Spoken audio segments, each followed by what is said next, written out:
What's up, movie lovers? I'm Mike, and this is Gotta Love Them Movies.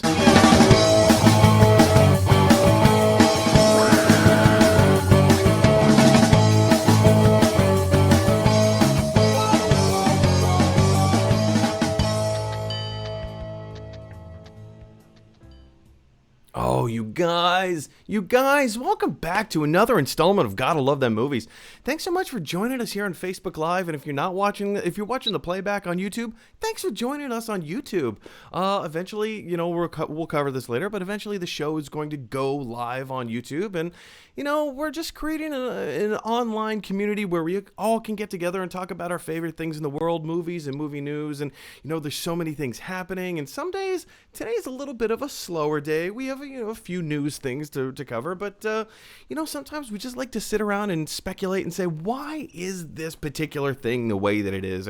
And we love to just go deep and get into the whole minutia of all things cinema, cinematography, filmmaking, musical scores, the whole nine yards. Anyway, joining me all the way from Atlanta today is, actually, I would love to say she's a very good friend of mine. Today is literally the first day that we've met. So let me preface this by saying this is one of my girlfriend's best friends on planet Earth.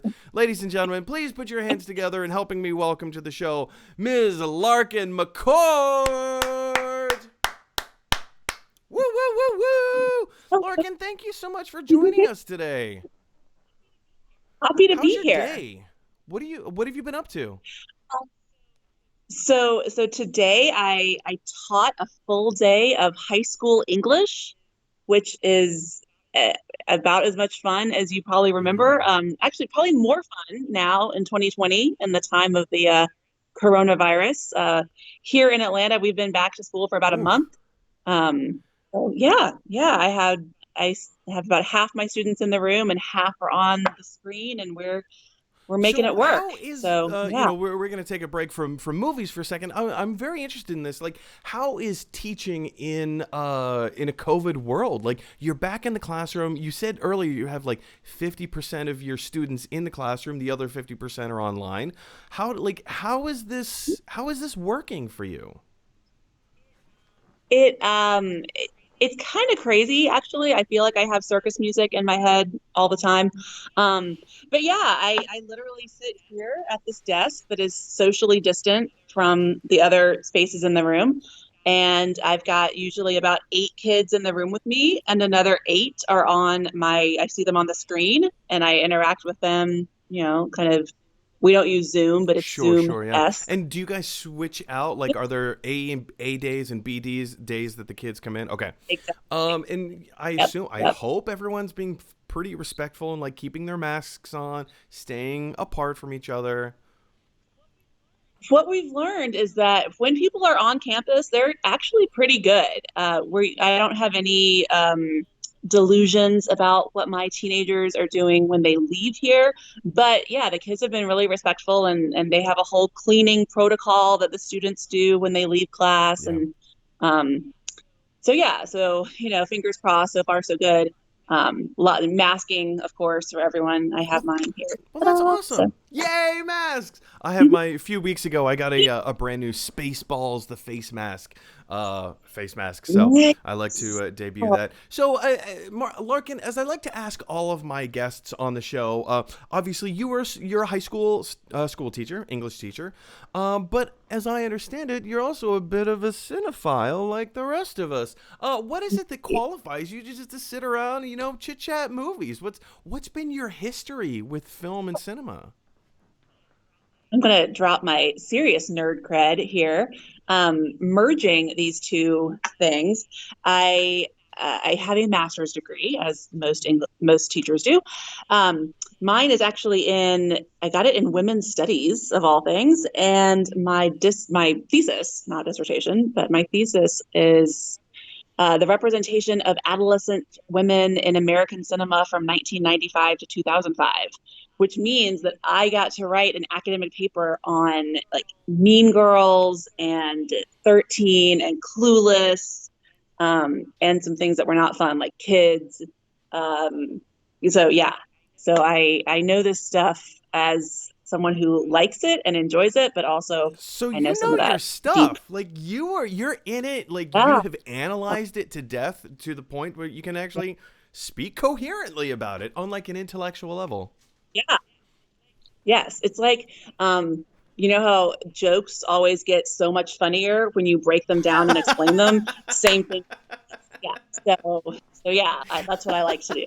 Yeah. Exactly. But no, I, I have taught film. I don't teach a film class at the moment, but for the first decade or so that I taught, I would say about a third of the English class that I was teaching was film and media based.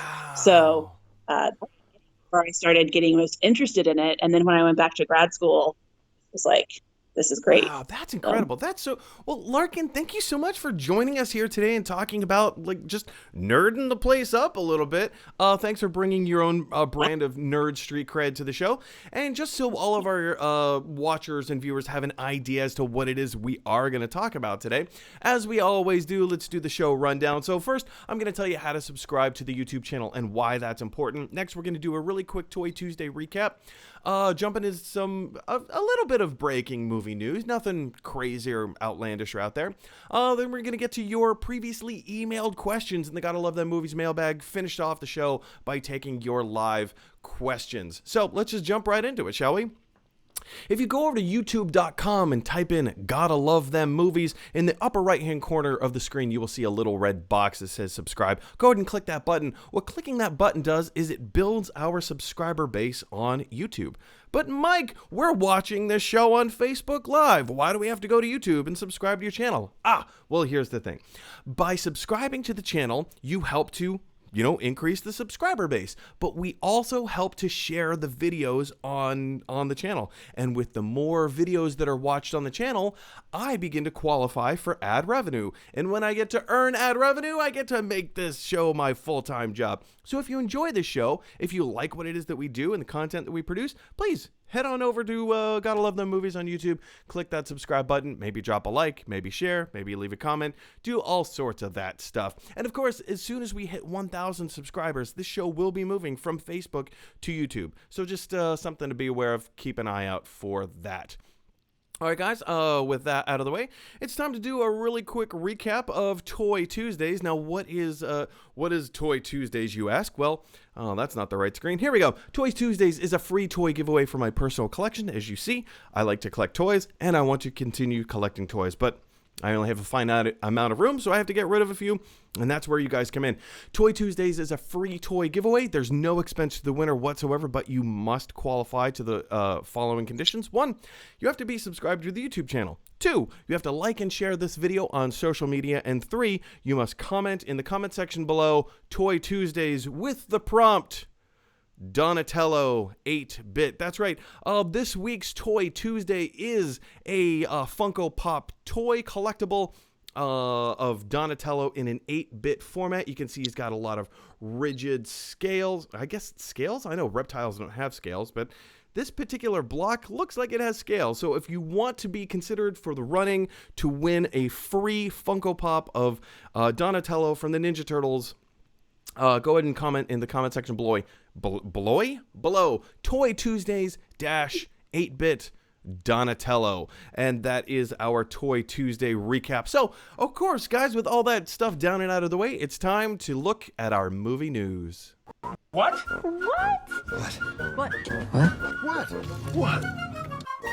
All right, you guys, it is time to open up the movie news bag.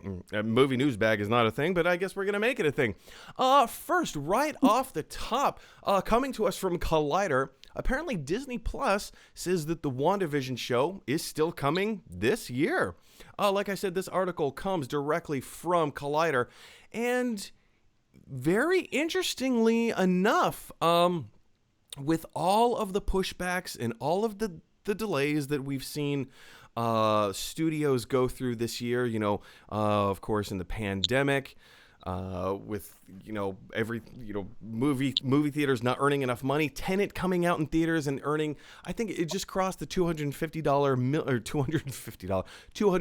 million mark, which of course, like in a COVID world, it's not too bad.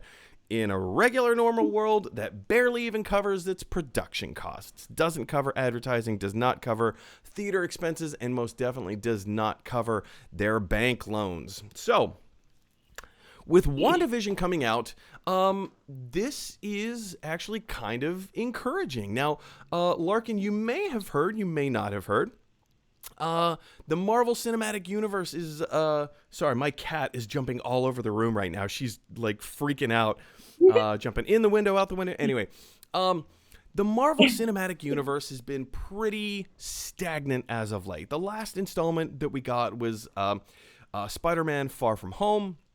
Before that, they just ended this whole big, huge 22 film run that they're referring to as the Infinity Saga. So we just had a whole bunch of Marvel, and now zip, nothing. We thought Black Widow was coming out earlier this year. We thought Falcon and the Winter Soldier was coming out earlier this year. Falcon and Winter Soldier hasn't even finished filming yet. In fact, they just started filming again this week. So we're probably not going to get Falcon and Winter Soldier until next year. So, Larkin, my question to you is this something that we feel we should expect to see? Like, do we actually think that we're going to see WandaVision, the WandaVision show coming out on Disney+? Do we actually think that's still going to happen this year?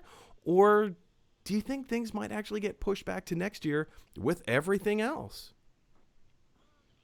I would imagine that studios and production companies, everybody has got to be so eager to give us new content that I feel like they're going to do anything they can, even if it means offering shorter seasons or doing anything to put new content in front of eyeballs, because they're desperate, right? Yeah. And they got to make some money somehow. And even though this is a totally out of date concept, but we're sort of used to, at least in the television world, there being a new releases in the fall and that kind of thing, which that hasn't been the case for a while, but that's still kind of a rhythm. And so even if things didn't feel terribly stagnant in television world through the spring and summer, I think people are going to get really antsy by, October, November, just eager for new stuff. I agree. Yeah. People as you say, you put it really well. Like, people are starting to get antsy. Like, we've, I've seen another YouTuber out there mention the fact that, like, we've been paying $6 a month, or I guess $7 a month, $6.99 for Disney Plus for the past year. And what if, like, okay, granted we have their back catalog, but what are the new things that they have to offer? Mandalorian, we got one season of that. We got Hamilton. You had to pay extra for Mulan. I guess an argument could be made for Muppets Now, but it's not a great show. And then, like, all of the other little trickling in of hand-me-down shows. After a year, where's my investment? There's $100. And my Disney Plus, I got the deal with Hulu, and I'm even done with package. Like a lot of TV shows. Yeah. So I mean, we're scraping the bottom of the barrel. Like I've seen a lot. Now, Larkin, another question I know that a lot of fans have is the timing of WandaVision. We already know that WandaVision is going to kind of lead the way into opening the story for Doctor Strange in the Multiverse of Madness, one of the films coming later down the line in the MCU. Marvel, and especially Kevin Feige, have been very particular in their timing. So we can't release this movie until this movie comes out, and we can't release this movie until this movie comes out. So it's, as opposed to, villain of the week kind of thing, all of these stories are connected, and one thing inevitably leads to the next. With Disney and Kevin Feige, and even Disney Plus, I guess the powers that be over at Disney Plus, making the decision to put out WandaVision possibly even before Black Widow and before Falcon and the Winter Soldier, do you think that opens anything up in terms of spoilers or in terms of messing the storyline around a little bit? Do you have any thoughts in there? Yeah. So I would have. I mean, we know we are dealing with some of the most spoiler conscious creators ever. Yes. So I would imagine that they're going to do whatever they need to do to either, I don't know if it's going to involve retcon or whatever, but they're going to figure out how to manage that part of it. It wouldn't surprise me if they ended up being more strategic in what they release. Ooh. You know, Do you mean it's possible that they may actually edit the television show so as to not produce spoil? Interesting. I would. That's my understanding of this. Of when you're a creator on this scale, that's the kind of stuff you think about, and we're not talking about a little scrappy production company in someone's basement trying to put it together. They have the You mean like best this minds show in and the what industry. we do here? Yeah. Uh huh. Yep. That's not a basement. Clearly, that's Oh, there's windows. it's true. And Yeah, a yeah. cat. It's the cat Yeah. room. Yeah. So yeah, I would think that if they're going to put that much time into it, then now a casualty might be the coherence of the WandaVision product, because there might be some gaps that would otherwise be Sure. filled in that they decide not to. They might make that sacrifice for the greater MCU cause. That's a great point. So, question is to you guys, what do you think? First of all, are you looking forward to WandaVision coming out sooner rather than later? If indeed they do, keep their release date. They say it's coming out in December. We don't have a date in December as to when it's going to come out. We probably need another trailer, maybe a couple of set photos to announce or build up to this kind of thing. But first of all, are you excited for it coming out in December? And second of all, do you think that WandaVision might actually spoil something else in the MCU, or are you along kind of my thinking as well as Larkin's that they know what they're doing? They're not gonna spoil anything too major. Jump down to the comment section below and let me know your thoughts. All right, guys. Our next bit of movie news that came out today. Apparently, Robert Pattinson is feeling great. So he's been medically cleared. And for those of you who don't quite understand what I mean by all of this, 2 weeks ago, Robert Pattinson came down with COVID. He was diagnosed with coronavirus. He was on the set of The Batman, filming out in England, I guess northern England, and the whole thing had to come to a grinding halt. Now, the production company hasn't exactly specified who has COVID, where Robert Pattinson got COVID from. And the other little bit of news bomb here is in this particular article from Variety, they point out Robert Pattinson's representation. They didn't actually confirm the fact that he had coronavirus, but sources close to the Pat Man. Is that, can I call him that now? The Pat Man? Is anybody else calling him that? That's going to happen. That sounds that's like happening. A pretty strong. I like that. I'm gonna keep that. The Pat Man. But sources close to the Pat Man says that he did in fact have COVID. Larkin, my question to you is, first of all, is this a smart idea? Do you think it's safe for them to go back into production so quickly after he was, undiagnosed, I guess, after doctors cleared him? Is that a smart idea to go back? And is it a smart idea for any production really right now? Like, can we look forward to seeing more instances of actors and crew members coming down with COVID? Yeah. So, So first of all, I definitely chuckled just when you said Robert Pattinson is feeling good, because I don't think that is possible. I'm not convinced the man has ever felt good. But in as much as his surly kind of angry self might feel good, the optimistic side of me says that we are learning more and more about the protocols to keep people safe. Masking and mask compliance really does look like it has a really good return on investment. So I feel better, I think, about crew folks who could probably do more to protect themselves. As anyone far behind as, the camera. For actors, I don't know what there's no way to be socially distant, and no, there's not. It's because Yeah, I think it's what I know that that works. Sean Penn So has in his nonprofit organization. I think it's called CORE, CORE. He has they've been doing millions upon millions of free COVID tests for people in the greater Los Angeles area, and now he's turning that nonprofit into a for-profit towards Hollywood in any type of theatrical production. If you want to have these tests done on your set. He's turning his organization into a for-profit so that he can make a little bit of money off of the Hollywood system, which I think is a very smart idea on his part. But yeah, in something like this, I know that a lot of productions, Jurassic World, Domination or Dominion, whatever it is, they just went back into production. The yeah, Batman is back into production. Falcon and the Winter Soldier is back into production. There's a few studios that are back into production and stuff, but they have very strict, rigid, and regimented coronavirus precautions. Now, in my daily work, and a lot of viewers already know, I work as a flight attendant.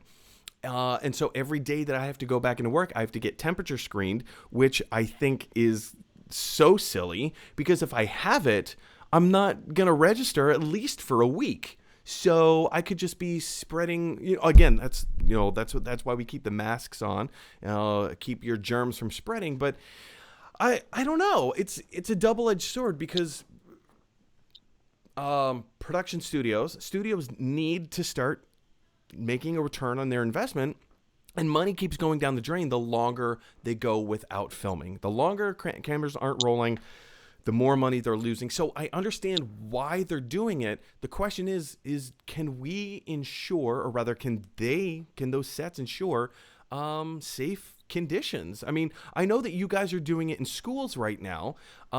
We like to think that we're doing it well enough on airplanes, but do you think we're doing it well enough as a society to start really fully going back to work? Where do you stand? right. Yeah, I mean, certainly, I'm here in Atlanta, and Georgia's numbers are just to the point that they might be reliable at all. They're not good, and then most people are suggesting they're not even reliable because we're not testing enough. We don't have enough information. So yeah, as far as society at large, I don't think we're anywhere near where we need to be.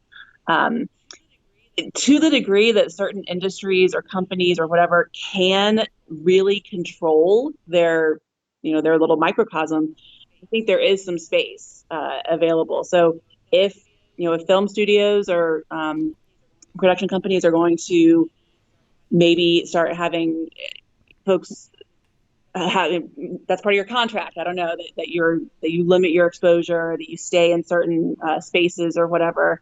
I don't know. I've heard of theater companies trying to become COVID Mm-hmm. pods.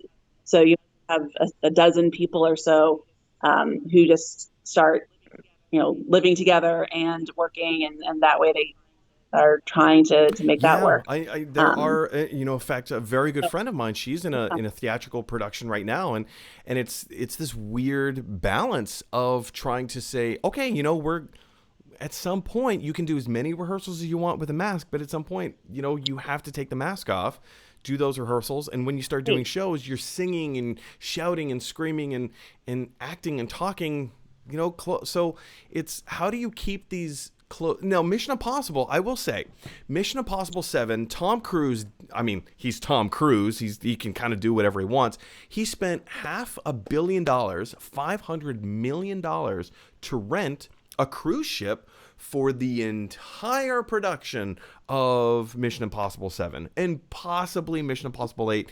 We know at some point they were filming back to back. I don't know how much of that they're still doing, but it's not yeah. practical for every film production to spend $500 million to rent a cruise ship for your entire. I mean, that's three times your marketing or your production cost, your budget. So, hey, if he can do it, good for him. It's just not. It's nowhere near practical. Right. And it will be really interesting to see if 2000, if 2021 and maybe even 22, 23, we end up seeing the huge, mega, very star driven Tom Cruise super budget movies, and then things that are made by, you know, three people and a webcam, which is kind of fun, right? Like we might get the next like Greta Gerwig, It's true, yeah. but yeah, so we might see, because I feel like, sort of to your point, that's it. You either need to be Tom Cruise and Right. rent a cruise ship, or it needs to be so scrappy that you really can just have a tiny Right. little group that that you work with. But yeah, anything that's kind of middle of the road, just work a day people who are used to making like a movie a year or whatever. And I'm thinking mostly crew folks. I Sure, yeah. mean, I'm thinking Well, folks, on a side note, you I know, want this to be my new production name is three people and a webcam. I feel like that's right. going to be my new production name. Uh, anyway, guys, what do you think? Do you think it's a smart idea for them to go back into production after, such a recent uh, coming down of, I don't even know the adjective I'm looking for. Robert Pattinson just being diagnosed, hey, it's safe to go back to work. But our question is it? Is it safe for, really anyone? What procedures and precautions would you put in place? Jump down to the comment section below and let us know your thoughts. Okay, guys, we have one more bit of movie news to cover before we move on to your previously emailed questions. And this particular article is coming to us from Yahoo. It's Yahoo Sports, which I don't know why it's in Yahoo Sports, but it's it's really Yahoo Financial is what it is. But the article coming out from Yahoo is that the data from Disney Plus is being estimated that Mulan, having to pay a premium subscription charge for Mulan, actually turned a pretty good profit. So let's go down into this article. I'm going to read just a little bit here. Please bear with me, but the article starts off with Disney took a calculated risk releasing its live-action Mulan remake on streaming service Disney Plus, which new data suggests is paying off. According to exclusive figures provided by analytics research firm 7Park Data, nearly 29% of U.S. households that subscribe to Disney Plus purchased the $30 Mulan film through September 12th, far surpassing other popular and free titles on the platform. Now, here's the interesting part.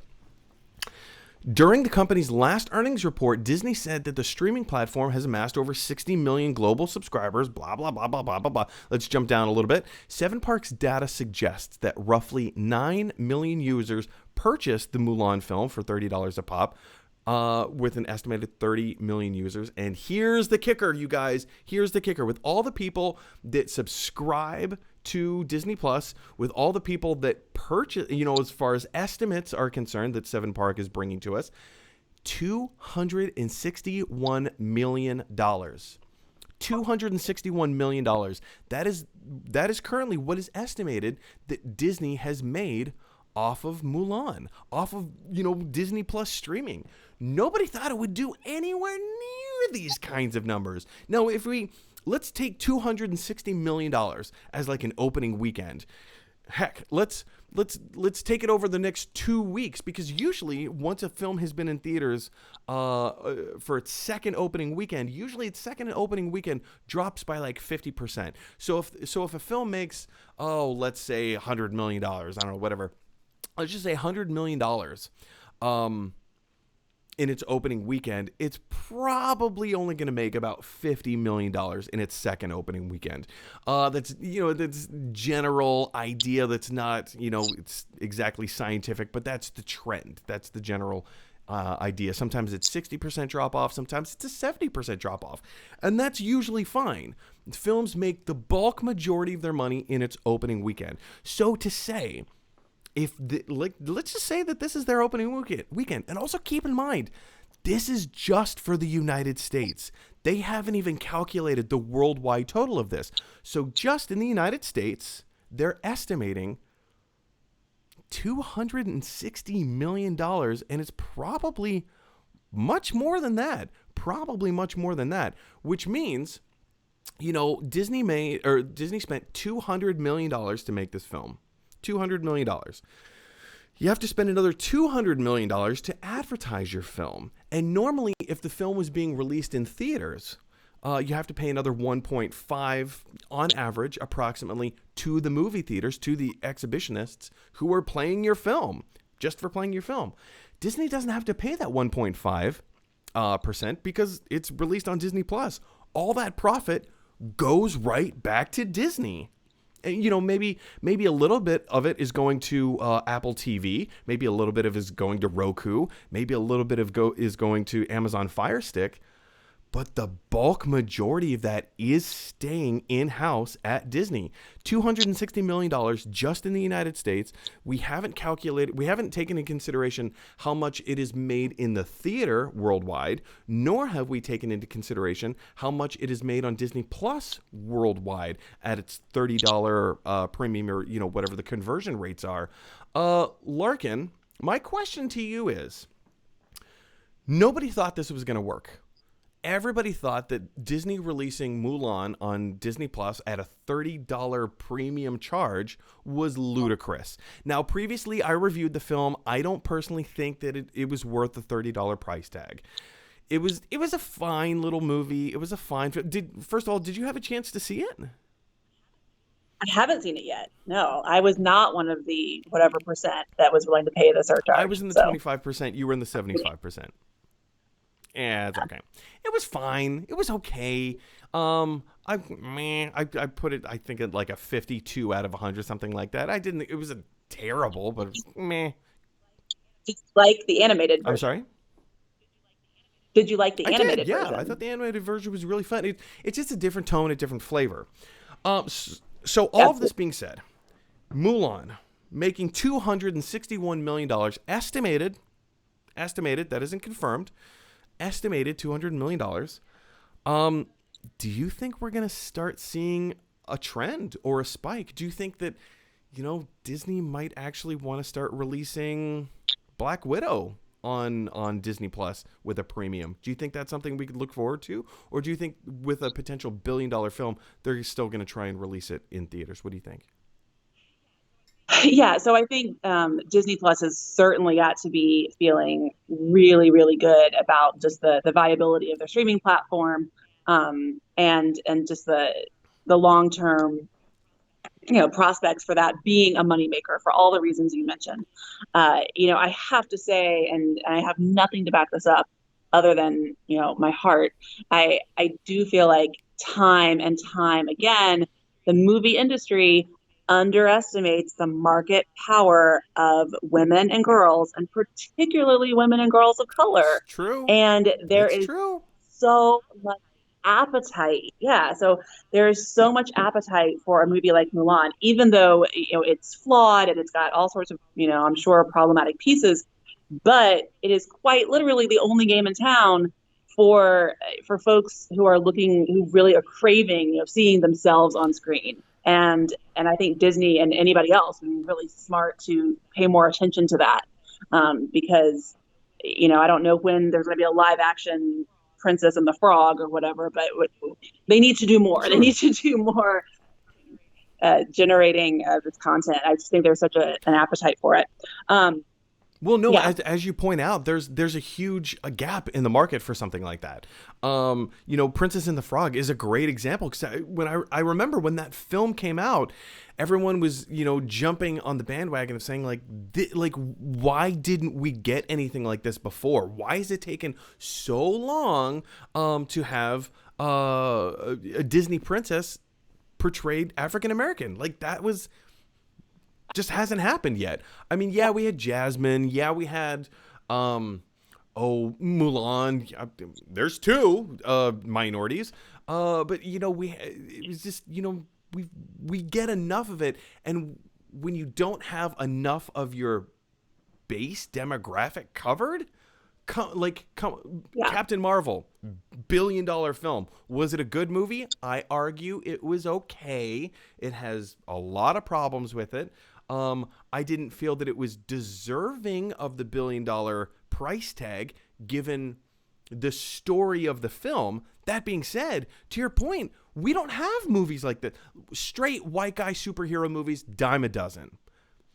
Where are women at? Yeah. Where are minorities at? Where's the LGBT community represented? You know? Yeah. And where Disney, I think, really just has so much, that they can really take the ball and run, with the PG and PG-13 category, right? I mean, they can really dominate the space, and if they get their act together, start putting out some good stuff. And I think what we're seeing is people will literally pay for that. Like they will pay a premium for that content. So, Uh, so do you it's think really, this is going to be a new trend? yeah. Do you think, okay, maybe Black Widow, maybe not because it's too high profile, but Yeah. do you think we're going to start seeing like Soul? Soul is one of the films that I'm really desperately looking forward to seeing. I don't care if it's in theaters. I don't care if it's on Disney Plus. I really am looking forward to seeing this film.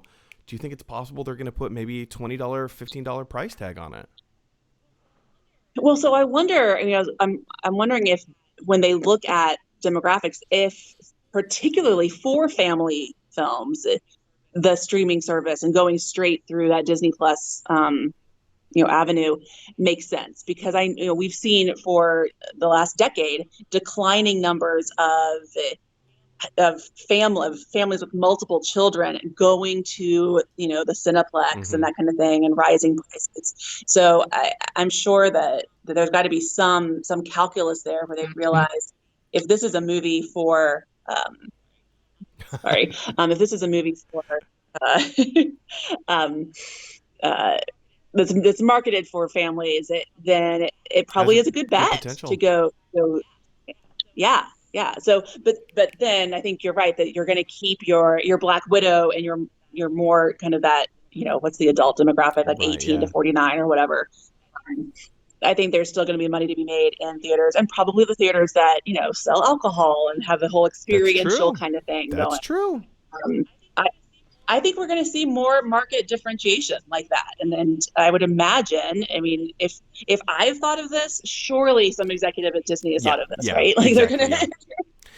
And I know, a lot of people have asked me in the past when I first started the show up, a month ago, a month and a half ago, however long we've been doing the show now, that this has been a popular question. Do you think that premium services like Mulan are going to be the new kind of driving force in cinema? Do you think that movie theaters are kind of a dying dinosaur breed? Had you asked me yesterday, I still would have said no, unequivocally. In fact, yesterday on the show, I did say no. There is no chance a snowball's chance in Hades that. I totally lost my train of thought. There is no chance that movie theaters are going to die, that they're going to go away. You just cannot make enough money. In fact, there was an article that came out, I think it was yesterday. The CEO of IMAX, I can't think of his name. CEO of IMAX was interviewed recently. Somebody asked him the same question, and he said, "You cannot make enough money with VOD. Even with premium VOD, you just can't make the same amount of money." And while that statement is still true, this data that was it seven, oh, I can't think of the name of it, seven do doesn't matter, the data collecting Yeah. agency, they have now come out and given their best estimates and insider knowledge. This actually could be a viable thing. Again, maybe not for your Black Widows, maybe not for your James Bonds, maybe you're not, for your Dunes, but maybe some of the smaller ones like Mulan or Soul, or even Bill and Ted Face the Music is kind of a perfect example. So this could be a thing. What I want to know is, what do you guys think? Do you have a different opinion? Do you agree with us? Do you actually think that cinemas are going to die in like the next 10 to 20 years? Is premium VOD going to take over? Is streaming going to be the new king? Jump on down to the comment section below and let me know your thoughts. Okay, guys, so that does it for movie news. Now it is time to go over our main topics of the day, and our main topics, we really only have one to cover, but the thing is, if you want to get a main question or a main topic on the show, all you have to do is send me an email at gotta-love-them-movies@gmail.com and send me your questions, send me your comments. If there's a bit of news that I forgot to cover, if there was something that just wasn't on my radar, what shows are you watching? What movies are you looking forward to? Send me an email at gotta love them movies at gmail.com, and we can open up the discussion, just like we're about to open up the Gotta Love Them Movies mailbag right now.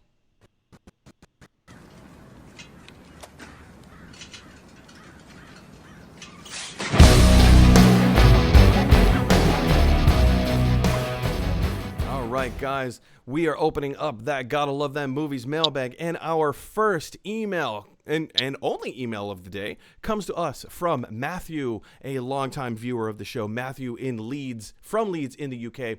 He asks, why are there so few Indiana Jones movies? It seems, my cat is meowing, so if you're wondering what that sound is, she's trying to get out of the room. Excuse me. Why? It's a professional show, right? So Matthew asks, why are there so few Indiana Jones movies? It seems like a great franchise universe. The Crystal Skull was not great, but in the beginning they alluded to a bunch of stuff he did in World War II, and there could be loads to explore. Did Harrison Ford hate the role like Han Solo? Also, when Hollywood gets back to it, would you want it rebooted or a sequel? And who would you want to play Indiana Jones? So there's Matthew. Thank you so much for the question. This is jam-packed full of a lot of questions, a lot of information, and a lot of things to kind of pull apart and unpack here. There's, in my personal opinion, from my purview, from the way that I see things, there's a few reasons as to why there are so few Indiana Jones movies. So first of all, let me go through and address a few of these things. You were talking about Crystal Skull. Yes, we all acknowledge it's a garbage movie. I don't think there's a soul on the planet who enjoys this movie. And if you are one of the people who wants to jump down to the comment section below and prove me wrong, well, I'm going to tell you, you're wrong. Crystal Skull is a terrible movie. No ifs, ands, or buts. If you like it, you have my sympathies. Anyway, but you are right. Like, in the opening sequence, or like somehow at some point, yes, they do reference all the stuff that he did through World War II. That could have been really cool and interesting to explore. I would argue the opposite. One of the things that Crystal Skull didn't do it for me was they switched genres. It no longer was a 1930s pulp action movie. Now it became a 1950s sci-fi movie. That genre just did not, combined with Indiana Jones, that did not work for me. And had they gone to more of a World War II aspect of it, more kind of like war, and I don't know how Indiana Jones would have been a spy in World War II. I mean, they could have found a way. I just don't think that genre would have worked for me. So yes, there's loads they could have explored. I'm glad they didn't, because again, that genre, it didn't quite do it for me. Did Harrison Ford hate the role of Indiana Jones? No, he wasn't. Like, at the end of Empire Strikes Back, Harrison Ford wanted Han Solo to die in the third film. He thought, it's not that he hated Han Solo, he just didn't see, like, why does Han Solo need to stick around? That didn't make any sense to the actor Harrison Ford. So he thought it made more sense for Han Solo to die in Return of the Jedi. They didn't kill him off, so when they eventually got around to doing Episode 7, that's why Harrison Ford died in that film, to give it, the emotional gravitas that it needed, and it was like a good arc conclusion for his character. When Hollywood gets back to it, would you want it rebooted or a sequel? And who do you want to play Indiana Jones? We'll get back to that in a few minutes, but first I want to address your very first question, Matthew. Why are there so few Indiana Jones movies? Well, first of all, you can see I have it listed 1, 2, 3, 4, and I have another 5 and 6 later on. Bullet point number 1, Indiana Jones is a great character, but it's not a great universe. Let's think about this for a second. Indiana Jones is an explorer. He is an archaeologist. He's a teacher. Granted, there's a lot of artifacts and a lot of things. It's kind of very Tomb Raider-y, but the world is not that expansive. Let's compare and contrast this to Star Wars, right? Star Wars is a great universe, and while yes, it has great characters in that universe, there are so many other stories to be told that take place in the literal universe. in the Indiana Jones realm or sphere, there's really only one interesting factor, and that is Indiana Jones himself that keeps us coming back. Larkin, before we move on to bullet points 2, 3, 4, 5, 6, and 1,000, do you have a different insight to this, or do you kind of feel on a similar level that it's not a great universe, but he's a great character? Do you have a different insight? Yeah. No, I think that's exactly it. I mean, he is so, as you point out, he's so tied to that very specific and really well drawn um, moment of the first three movies, and we really see that world of like the 30s and that um, that it's wonderful and it's right there, but there's nowhere else to go. So yeah, that makes a lot of sense. I was thinking about Star Wars as well and how there's so many places you can literally take that story and it doesn't feel the I same. agree. Bullet point number 2. Where do we go? There we go. Bullet point number 2. As I caress my own idol of the was it the fertility god idol. Gah! This is how much I love Indiana Jones, you guys. I spent money on this. It's a toy prop. That's how much I love Indiana Jones. All right, so bullet point number 2. Steven Spielberg completed the trilogy. He never intended it. He never intended for the franchise to continue. If you look at, the end of Last Crusade, the last shot is of all the protagonists of the film literally riding off into the sunset. They're all on their horsebacks. They ride off into the sunset. It's essentially the curtain going down on the franchise, on the series, on the character. And they never intended for any other films to be made. Steven Spielberg has been very open about this. He's given interview after interview after interview as to why he put that shot in. That's how he closed it off. Because, series is over. Why do we need more Indiana Jones movies? It's a perfect trilogy. I would actually argue that Back to the Future is a perfect trilogy, and this is also a perfect trilogy. But yeah, I mean, they never intended any other films to be made after this, so why invest the time to do that? Larkin, how do you feel on the subject? Yeah, absolutely. I mean, the first three, they stand so perfectly as a unit. Um, my nostalgic side does sort of wonder if history had gone differently for River Phoenix. Might there have been room for a prequel or some kind of storytelling in that world? But when we lost him as an actor, that I that also seemed to kind of foreclose any It's true. options there. Bullet point number 3. Like multiple scripts had been written of a fourth Indiana Jones movie, but long before A Crystal Skull came along, there were multiple scripts, but none of them saw the light of day. And I would like to present a few. Chris Columbus wrote a script, a full-length script for Indiana Jones and the Monkey King. Jeb Stewart and Jeffrey Boehm wrote a script for Indiana Jones and the Saucermen from Mars. That sounds terrible.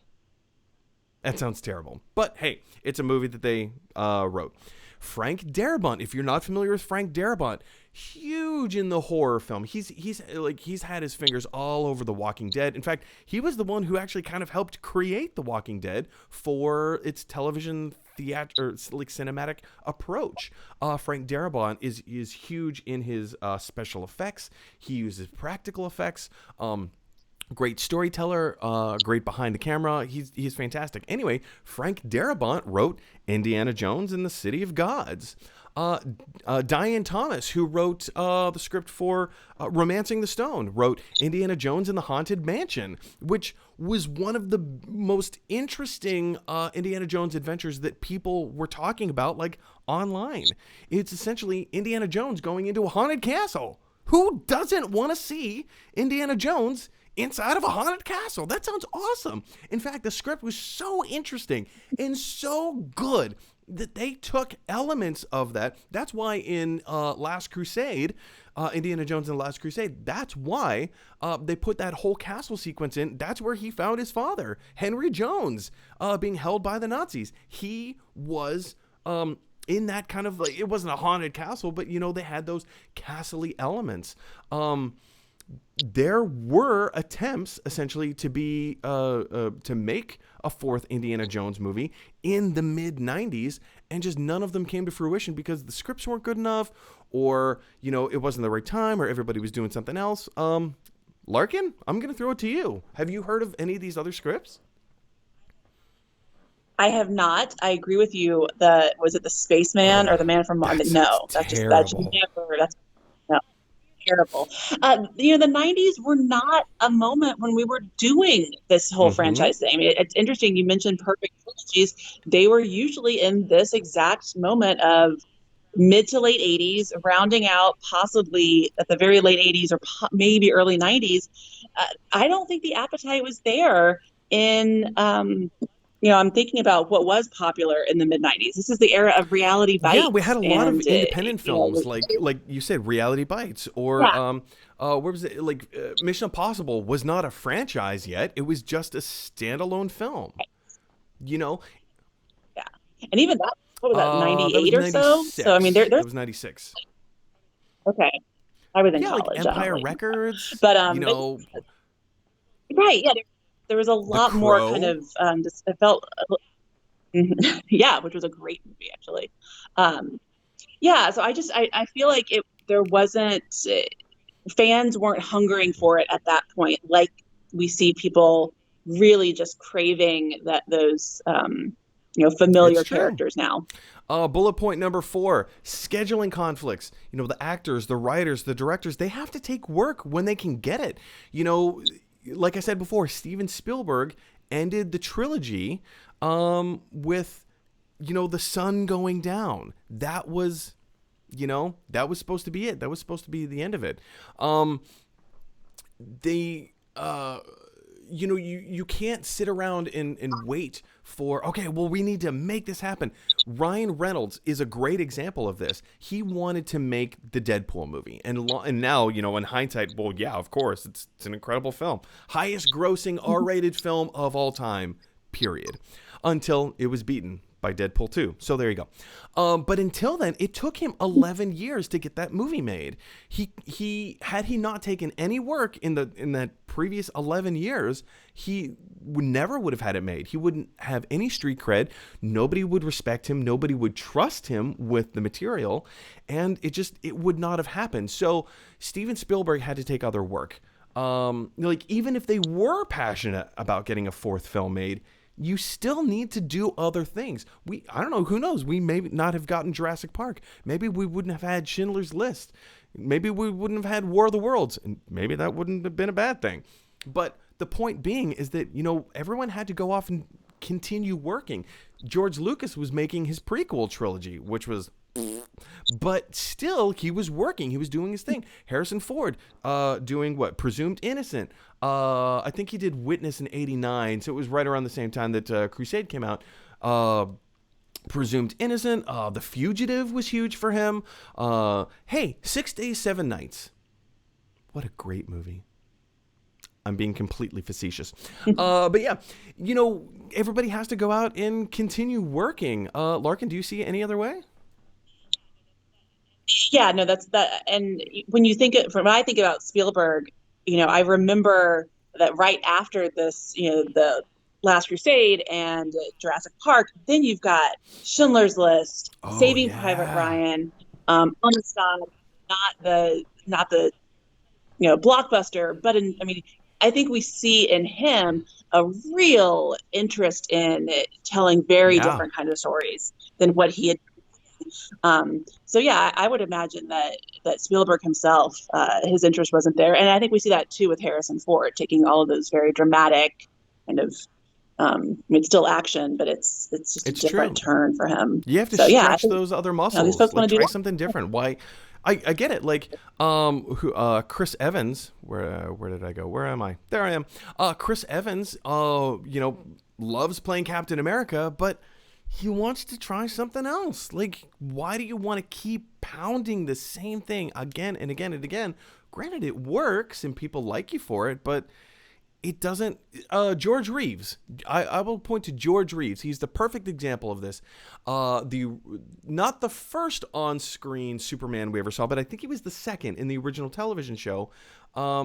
He played Superman for what, 7 seasons, 8 seasons, something like that. And did he kill himself? Who knows? That's a huge Hollywood mystery. Anyway, all of it is to say is that when you get typecast, sometimes you just kind of want to try something new. Get out of your type. Yeah, I love you mentioned Chris Evans too. This notion that now, if someone was making a movie that they thought might be a trilogy, you would get the actors a contract that was 10 years or however many pictures or whatever. I don't think that was this industry standard back then. I mean, it's interesting to think about 1980s era Spielberg was still scrappy at that point. This wasn't the mega complex that we have now. He was definitely the star of filmmakers with hits like Jaws and Close Encounters. Yeah. Drive? No. Oh, what was that movie? Was it Drive? I can't remember. Doesn't matter. Anyway, about the rogue truck that's like following this other guy. Anyway, yeah, he was a star filmmaker, but yeah, you're right. Gotta take work where you can get it, you know? Bullet point number 5. By the time they made Crystal Skull, Indiana Jones, the character of Indiana Jones, had already reached an untouchable cult status. And when I say untouchable, it's this idea that it's just like any other, like, passionately loved film that has its fan base. Star Wars falls into this category. Like, obviously, Indiana Jones, Back to the Future. There are certain films and certain properties that are so beloved that there's no way that after a certain period of time goes by, there's no way that anyone could ever live up to those expectations. Like, how many years? So it was 1989. Last Crusade came out, and then it was 2008 when Crystal Skull came out. So that's what, 19 years? 19 years in between Indiana Jones films. We have all these people online clamoring like, oh, Indiana Jones is the greatest. And the more time that goes by without a new installment, like say Marvel. Okay, cool. If they had ended it at Avengers and then you wait 10 years to do the next Avengers film, it's going to be scrutinized so much more harshly than it would if it came out like 2 years later, which Marvel's been putting them out every year. Maybe not this year. We'll see. But I mean, you understand what I'm saying. So like the more time that goes by with a beloved franchise that you don't keep adding to that franchise, it builds this mystique. It has this kind of rich cult status behind it that, you know, how dare you mess with my classic, blah, blah, blah, whatever. And with Crystal Skull, I think one of the big reasons why Crystal Skull didn't work, there's a lot of reasons why Crystal Skull didn't work, but one of them is that how do you get your audience to accept this this character that, you know, your character has to live up to your audience expectations? How do you do that? That's so hard to do. Yeah, Larkin, I'm going to throw it to you. What is it about audience expectation that, like, can it be overcome? Like, yeah, not after, what was that, 18 years? No, yeah, there's no way with that much intervening space and people having their own sort of fan fiction or whatever. That's almost an impossible task. And you bring up a great point. Fan fiction. How many books, how many stories, how many comic books, novels have been written, like short stories about video games about Indiana Jones himself? We have all this other content, which actually goes to prove, hey, we want more, we want more, we want more. But when you're the one controlling it and it needs to hit a certain mark, that's intimidating. That's really hard to do. So the last point that I have right here, number 6, Lucasfilm, and this is number 1 and number 6, I think are the most important parts in my list here. Lucasfilm doesn't know what to do with the character. Like, like, yeah, I mean, when he's of untouchable cult status, and your main actor is 78 years old, your titular character, this year, he's 78 years old right now. Next year, I mean, we don't even have a script for Indiana Jones 5. Lawrence Kasdan, Lawrence Kasdan's son, Robert Kasdan? I can't think of his name. I was gonna say, I'm sorry, say but I don't think that's right. I was gonna say no. Jacob, but I don't think that's right either. Son of Yeah. Kasdanson, Ah, Mr. Kasdanson. He was going to pen the script, and then it went back to David Koepp, who's an incredible script writer. He wrote Jurassic Park. He pretty much written most everything for Steven Spielberg. He's dropped out now. Directorial duties have gone from Steven Spielberg to James Mangold. Which is really interesting. James Mangold just having done Ford v Ferrari, Academy Award nominee for Best Picture. Also done The Wolverine and Logan. I mean, really, he knows how to make a good movie. So all of this is to say, I don't actually think Lucasfilm knows how to handle the character of Indiana Jones anymore. That was George Lucas's job. And then once the year 1990 hit, George Lucas lost his mind and didn't know what to do anymore in terms of writing or producing or filmmaking, as evidenced by his horrible sequel or prequel trilogy. But yeah, I don't know. Do you think am I off the mark a little bit on this, Larkin, or do you think that Lucasfilm really doesn't know how to handle the character? no, I think that's exactly right. If there was, sorry, it's after school. If You kids go back to class. if they like if they knew what to do with this character, if they had a bunch of creative people with a really clear story to tell or something they wanted to see the character do, they would have done it. At this point, it's just that sense of, oh, people want something, so we have to give them something. But yeah, I think any attempt at this point is going to be misguided, I fear. I agree. Anyway, so all of those reasons. Oh, where did my? Sorry, I am so unprofessional right now. There we go. All of these reasons are, I don't think Lucasfilm knows what to do with the character. Indiana Jones is a great character, but he doesn't live in a great universe. There's not a lot of tangential. Is that it? Tangential. Yeah.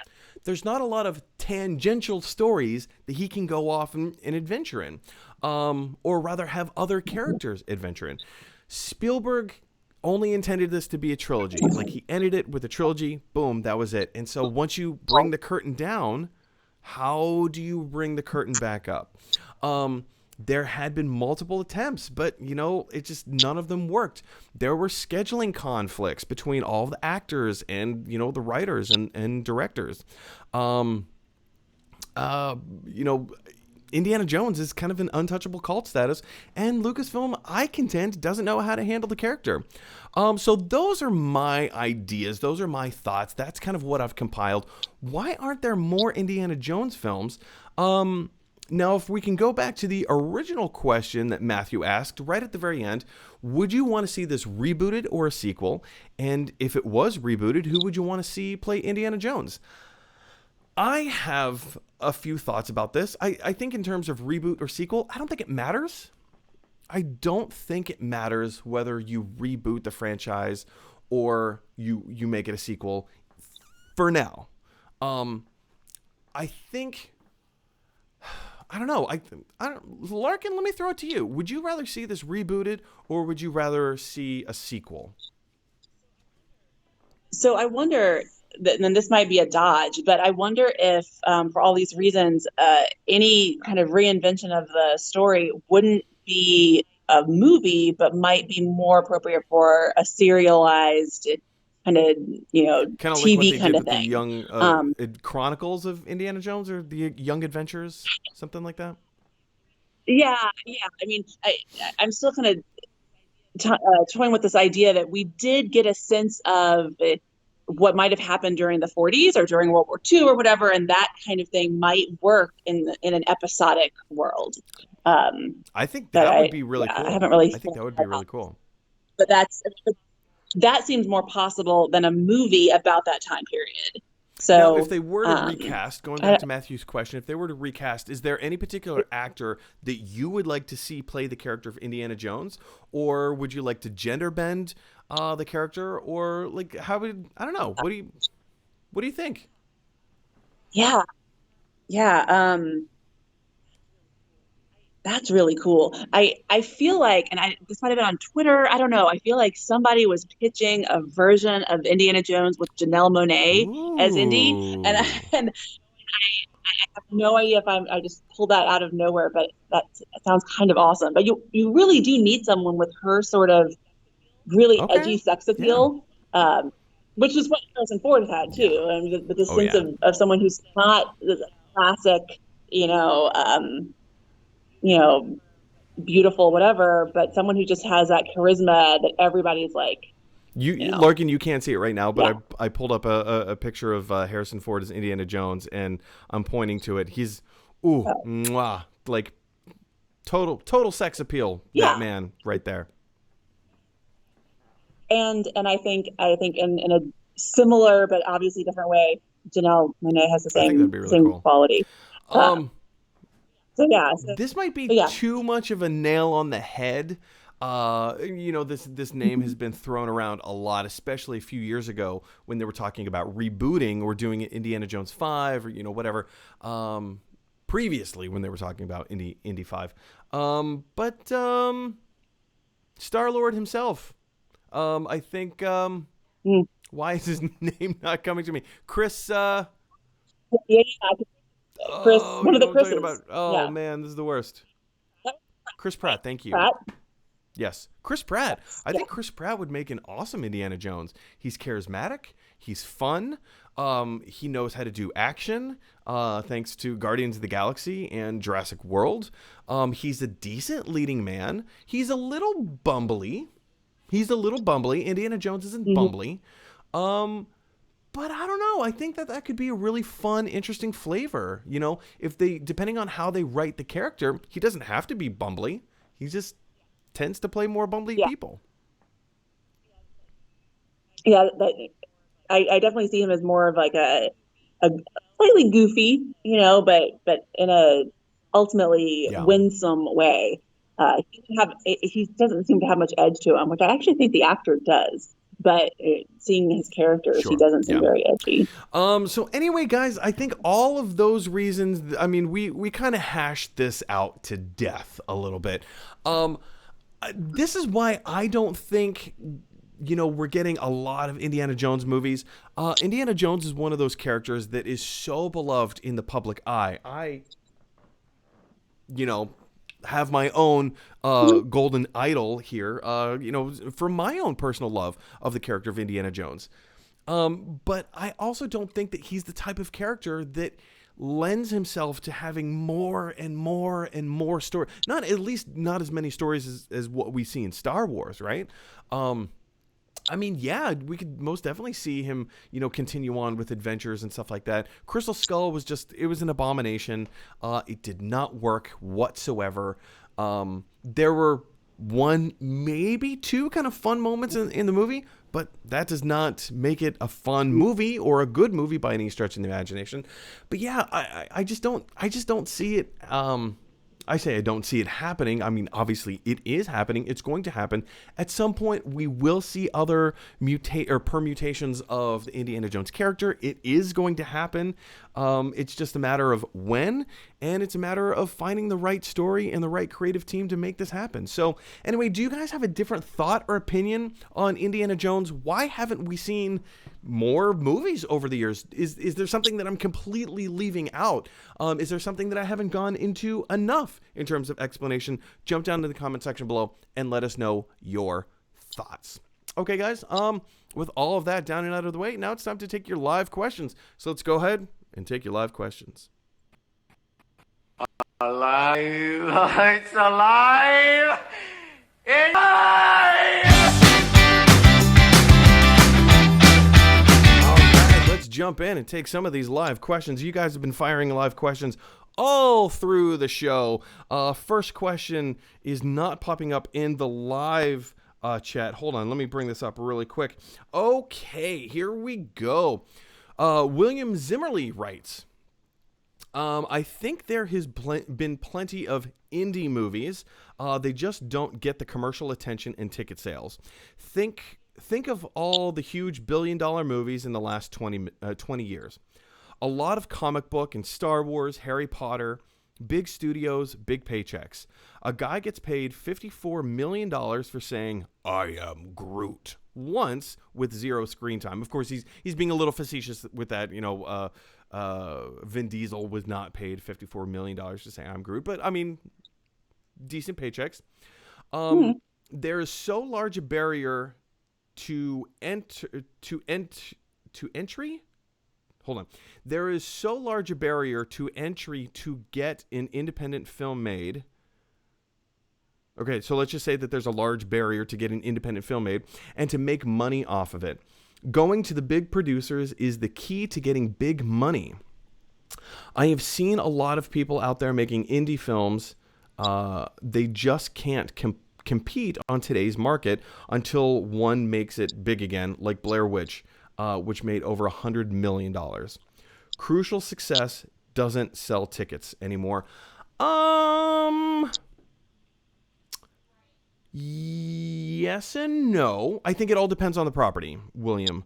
I think it all depends on the property. I mean, you mentioned like, yes, now we definitely live in a world of like comic book superheroes and Star Wars and our Wonder Womans and, the Fast and the Furious, like these big ticket movies, like the big popcorn movies.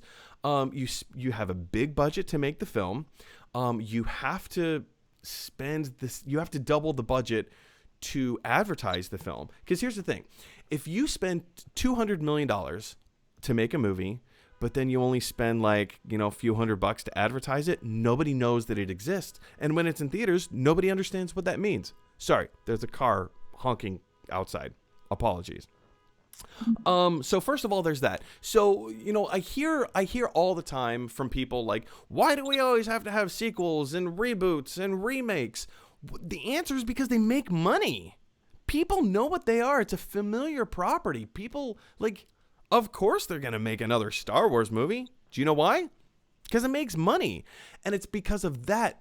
Once a studio starts making money and they become profitable, then they can take the riskier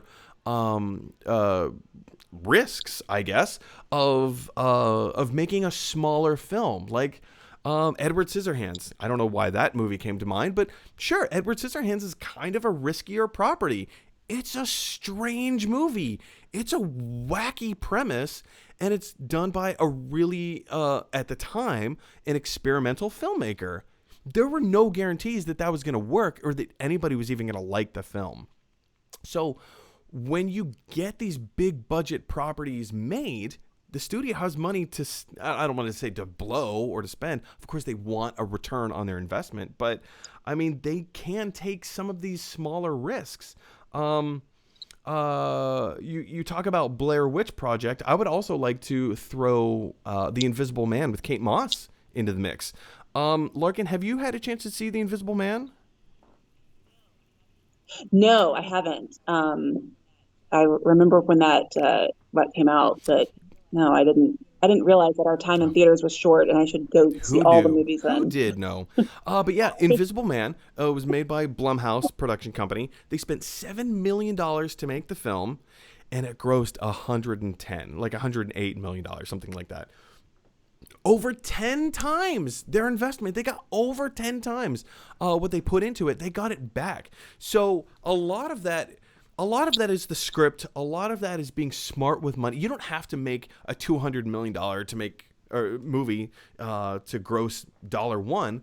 You can make some really good films, and it's all about the filmmaker. It's all about the writer, and it's all about the acting too.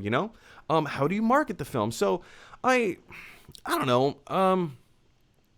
You say there have been a lot of Indiana Jones. There have been plenty of indie films, indie movies. I don't know if you're referring to Indiana Jones movies or just independently made films. It just depends on the film that you're trying to make. I don't know, Larkin. Do you have a different take on it? I think as far as whether or not movies are being made almost seems beside the point. If a movie is made in the forest and it doesn't make a sound kind of thing, it's sort of, to me, the question is, where are they being released? Like, who's seeing these movies? Because people are always going to keep making Mm-hmm. movies, but if they're not finding eyeballs, then Yeah. who cares? Which, I mean, obviously, as an artist, it matters, but.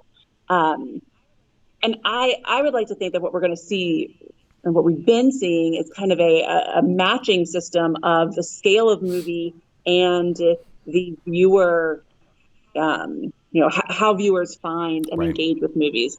So I would like to see a landscape where it's not all about the multiplex or whatever, but maybe there are more small independent cinemas that can actually find those really small profit margins, but that's enough for their business model or whatever, to Like find a Blumhouse, they're home for killing that. it. And Sorry, go maybe ahead. exactly, yeah, no. So and again, so the smaller places, streaming, making the whole landscape kind of work because yeah, I mean, as you point out, there movies are being made and people want to see them. It's just a question of It's true. making it match up. Let's move on to our next comment. Comes from Kay Hartman. I think the prompt was, why haven't there been any more indie movies? And Kay Hartman says, because they peaked at Crystal Skull. Your anguish sustains me. Yes. Well, thank you for pointing that out, Kay. Yes, there no more greater films than there was with Kingdom of the Crystal Skull. Our next comment comes Oh. from the love of my life, Ms. Kimberly Francis. She writes, "It's two of my favorite people in the world," with about 1,500 exclamation marks after that. Yay. Larkin, is there anything that you would like to say to Kim right now? As I know you are watching this right now, Kim. I miss New York. I want to come see you. I want to come see your cats. Well, one Yeah, of them is I miss you meowing to guys. get out of the door right now, so we're just gonna breeze through the last few of these comments real quick, and then I can let Minerva out. Matthew Wiles, who wrote in the question about Indiana Jones, Matthew Wiles comments, I'm excited for WandaVision, but I don't know what to expect from it. Is it a comedy? Is it part of Is it part of the continuity? Is it after Endgame? I also am dubious that Disney Plus might add these Marvel stuff into Disney Plus Premium. Disney Plus Premium, I think that after the success of Mulan, I definitely think that is something that we should be on our radar. I think that's something we should look out for. I don't think they're gonna do it. I mean, they've already been very vocal in saying it's coming out on Disney Plus. It's coming out on Disney Plus.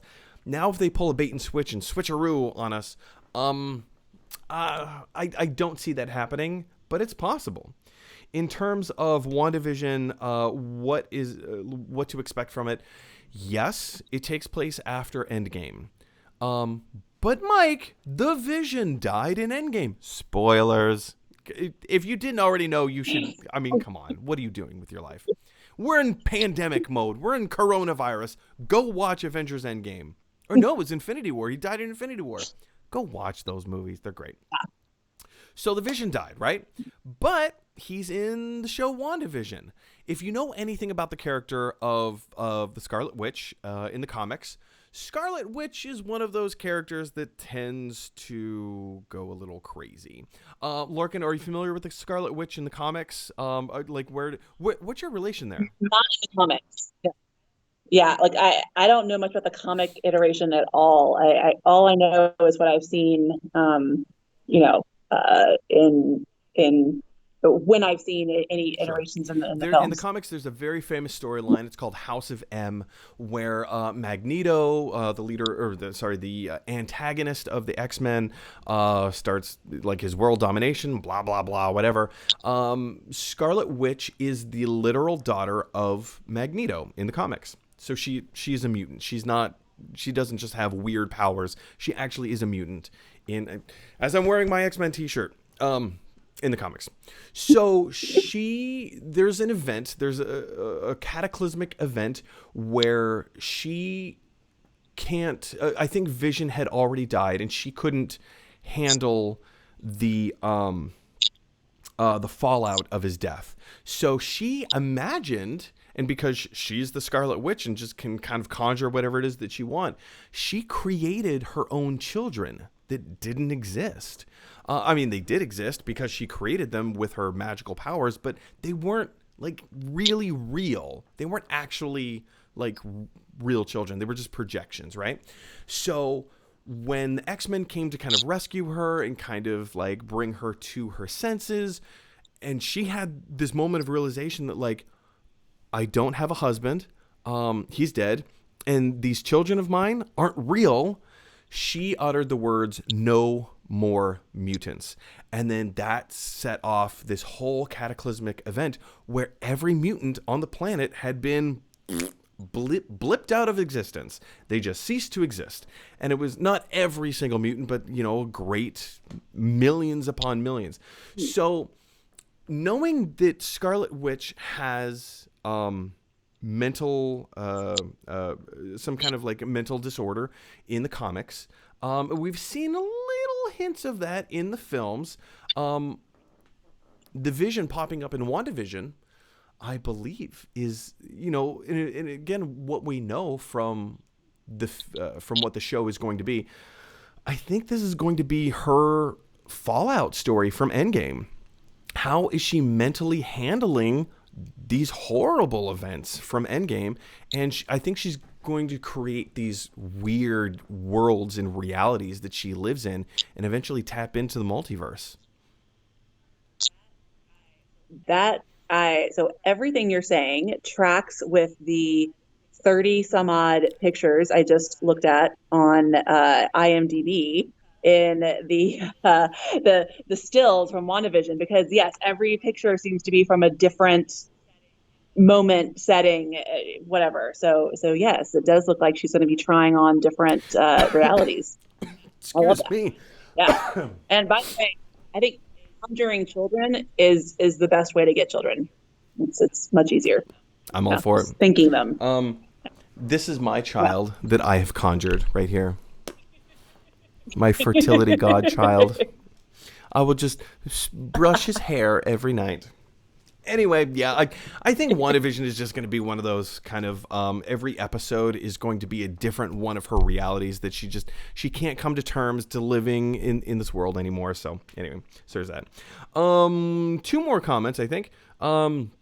Again, from Matthew Wiles, this is a longer one. Woof, I'm chatty today. Sorry about that, everybody. Regarding COVID filming, before I go on, Larkin, I have you on retainer for 90 minutes. How are you doing on time? Good. Okay. We're just good. Check. Yeah. Regarding COVID filming, I don't know if you have ever watched Blacklist with James Spader. People used to say I looked like James Spader when I was in college. I love it, and the last episode of the latest season was impacted by COVID. This is true. What they did was release the episode with really rough, crappy computer graphics included interspersed with scenes that they had filmed. I also heard about this. Yes, the episode for me was terrible and really didn't flow right. That episode is a perfect example of what happens if you rush or don't think properly about the new normal. So for me, at the moment, I really want the new films to start coming out. I miss them, but they need to do it right, else it will fall flat. I completely agree. Larkin, how do you are you okay with them kind of cutting a few corners just to get things out, or do you want to? So this is where I feel like, you know, with movies, especially with these movies that we have been building up for years, in some cases, you don't want to mess that up. We have a lot more flexibility with other products. SNL was I think a fantastic example. They were, because of who they are as a show, Saturday Night Live was able to put together some. I mean, the first episode they did in the Corona times was like if I asked my students to put together a project. That's what it looked like. But they got it together, and we were able to see over the 3 or 4 episodes that they did, they made it work, and they were able to actually make something interesting in the genre. And that's the art that I think can be nimble and really respond to this Sure. crazy thing.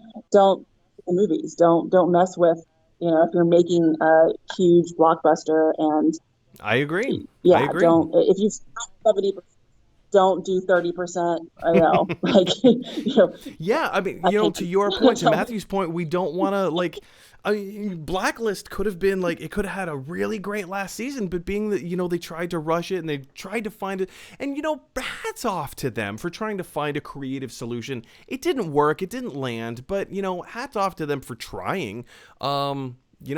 And now we've learned. Same thing with Tenet. Tenet is losing so much money being released in theaters, but hey, now we have, the lamb to the slaughter. Now we have some kind of case evidence to, figure out where do we go from here. Anyway, our last comment of the day as well comes from Matthew Wiles, and he says, Chris Pratt has been touted as the next Indiana Jones. In fact, I remember comments about Jurassic World, his screen test for an Indiana Jones role. Yeah, I mean, it was all speculation. None of it was true. Chris Pratt was never seriously being talked about by any studios, at least public knowledge. And as far as Chris Pratt has said it himself, he hasn't been approached by any studios that he was under consideration whatsoever for playing the Indiana Jones role or character. But I think that he fits perfectly. Larkin, what do you think? Yeah, I mean, I think he fits perfectly if the goal is to sort of serve up that very nostalgic kind of give us what we want, kind of, if that's the take that people want to do. I feel like it actually is more likely that someone would take the property and really do something interesting with it. That's what I hope would happen. Because otherwise, I mean, Chris Pratt as Indiana Jones is every person at Comic-Con or Dragon Con or whatever dressed as Indiana Jones, right? Like we all know that guy. We love that guy. But I don't know if I think you bring up a great point too, which is that just because you put Chris Pratt in the fedora does not mean it's going to be a good movie. I mean, look at Jurassic World: Fallen Kingdom. That was a steaming pile of garbage. And we know how much I love my Jurassic Park, right? We know how much I love my Jurassic Park. That movie was a steaming pile of garbage. So to put Chris Pratt in the fedora does not mean that it's going to be a good movie. You still have to get the right director behind the camera, and you still have to get the right script that works for. I mean, it's not like one of our big complaints around these parts have been Suicide Squad, the one that was made in 2016. Take any one of those characters out and replace them with any other character, and it would be the same exact movie. It doesn't matter who they are. So you need to write the script to Chris Pratt's strengths, or cast an actor that can bring out the best parts of the character that you've already written. That's it. I mean, I love Chris Pratt, but again, it all depends on how the character's written. Just because I love Chris Pratt doesn't necessarily mean that he's the right person for the job. Or Janelle Monáe. I think that would be a brilliant casting. Of course, every fanboy on the internet would lose their minds. Indiana Jones can't be a woman? Yeah. Well, why not?